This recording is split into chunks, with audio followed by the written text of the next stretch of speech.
go and tell them that we on scary hours, man. You know I'm in my zone. See, I know why you mad at me. I'm getting more money than you. Getting more money than you. Everybody knows why you do what you do. It's 'cause I'm getting more money than you. Getting more money than you. Hey, right? What's the deal, YouTube? It's A-Rod Gaming coming at y'all today with a build video. Now look, I ain't made a build video in who knows how long, but anyway, it feel good to be back and make a video like this.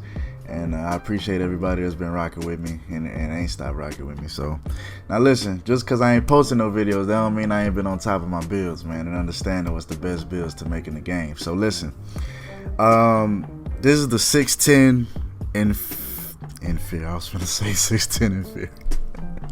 610 interior finisher.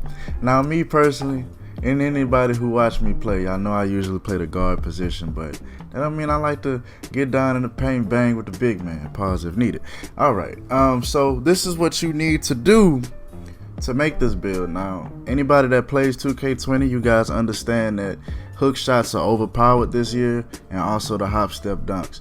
Now, I made this guy 6'10" simply because he has the advantage over the other big man that you may be guarding in Pro-Am or Rec, or even if you're at the park. If you guarding a small forward, you still will be able to catch up with the guy that's either smaller or bigger than you. This is a good versatile build. I mean, he can still shoot the mid-range. He's not a great three-point shooter at all, but if you have the right tools around you, you can get it to make corner threes. So without further ado, let me show you guys how to make this interior finisher at 6'10". So first things first, let's make sure that we take the finishing primary pie chart so we can make sure we have max finishing around the rim. With the physical pie chart, make sure that you go with this one so that you have the max you can get for vertical and speed. There's nothing worse than a big man who can't keep up in a transition, or a big man who can't jump over a piece of paper. So make sure that you go with that one so you have the best of both worlds, alright? So when you get to this section, your stats and your badges should look just like this. Notice I focused majority on my post hook, standing dunk, all of my finishing stuff. I focused on that, defense, and shooting lastly, but the only thing we really need to worry about with shooting is goal quick draw anyway. And I'll explain what goal quick draw is so important for in just a second. Okay, this is probably the most important part of the video. Now, do not mess up your build going with the post scoring takeover, okay? Now there's a reason I put my height at 6'10". You can see the physicals, and you can see that I put my weight at 236.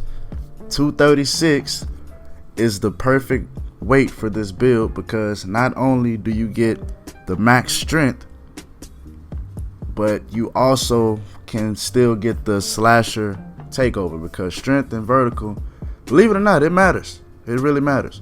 So go with 236, take the slasher takeover. You can still knock people out of the way in the post with the slasher takeover. Don't worry about getting a post score takeover. It's not as effective as the slasher takeover. There's a lot of different ways you can go with the badges. So this is what I think is the most effective way to get your player to dunk all day long and make hook shots all day long. You got to make sure that you have back down punisher on purple. That's how you get the advantage to just back down anybody. I don't care if they 7'3", you can back down anybody with purple back down punisher. So you need that. You need to make sure that you have consistent finisher on purple. If consistent finisher is not on purple, you can kiss them contact dunks goodbye, okay? Make sure that you have consistent finisher and pro touch on, because that correlates with deep hooks. Deep hooks needs to be on purple, and if you can't get consistent finisher or pro touch on purple, at least have it on gold, because that makes it to where you don't have to time the hook shot really. You can have an early or late, slightly, it don't matter. You throw that hook shot up, it's gonna go in. Like, that's how crucial a hook shot is this year.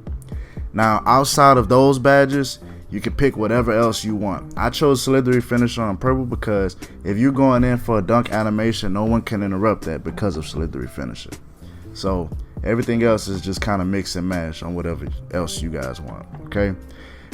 With Gold Quick Draw, you want to make sure that you have that, so when you're doing your post fades and when you're doing your hook shots, all of that depends on Gold Quick Draw. So have that on. You can go with silver and also still go with the deep fades badge. That's a good combination. Me personally, I would just go with the Gold Quick Draw though.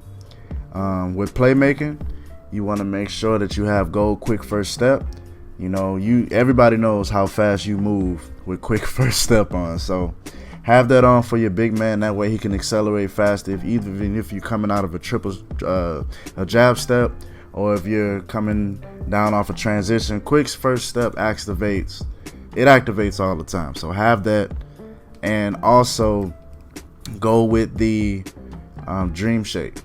Dream Shake, it helps when you're doing a post shimmy fade or a post shimmy hook. It automatically makes your defender bite off of it. That's why it's so cheese. You can go with Post Spin Technician, but you already have a 95 post move, so what's the point of having it, you know? Now for your defensive badges, make sure that you at least have Rebound Chaser, Intimidator, and Rim Protector on gold. That's what I would do. There's a lot of combinations you can go with, and me myself, I sometimes want to have post move lockdown on, but I don't know, I can't really tell if it's effective as the other badges. But what I do know, you want to have gold Rebound Chaser, gold Intimidator, and gold Rim Protector on. So yeah, this is your 6'10" finisher. Pretty easy to make, easy build. You don't have to do a whole bunch of stuff out there on the court. Just tell your teammate, throw it to you in the post, and hook your defender to death. All right. These are animations that you're gonna need. Pause it if you need to check them out. But yeah, man, this is a pretty cool build. Clearly, we know 2K is on his way out. Hopefully, we get another one in 2K21, but that's for another video. So if you enjoyed the video, make sure that you like, share, subscribe, let people know about this video, let them know that A-Rod is back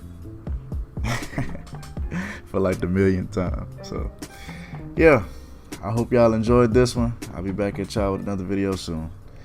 Peace. A-Rod, go and tell them that we on scary hours, man.